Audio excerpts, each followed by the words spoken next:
Dream டீமில் இப்போது பார்த்தீங்கன்னா நிறைய விஷயம் வந்து மாறி இருக்கு. ஏன்னா நாங்கள் இருந்த டைமில் காலேஜில் ஸ்டுடியோ கிடையாது.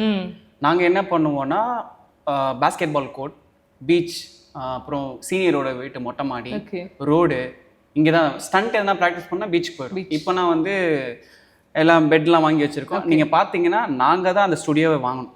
ஓகே.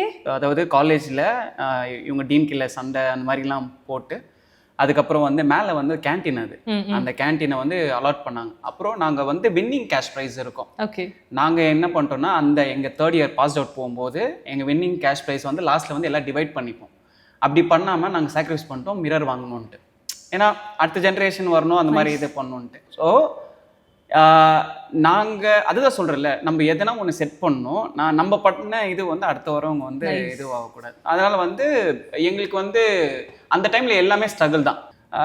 முன்னாடி ட்ரீம் டீமில் வந்து இருந்தவங்க யாருன்னு பார்த்தீங்கன்னா எல்லாம் வந்து வேற டான்ஸ் ஸ்டுடியோ, ஃப்ளையர்ஸ் டான்ஸ் ஸ்டுடியோவில் இருந்தவங்க, ஜேபி ஜான் பிரிட்டோ டான்ஸ் ஸ்டுடியோவில் இருந்தவங்க, ஜீரோ கிராவிட்டின்னு ஒரு டான்ஸ் ஸ்டுடியோ இருந்தாங்க.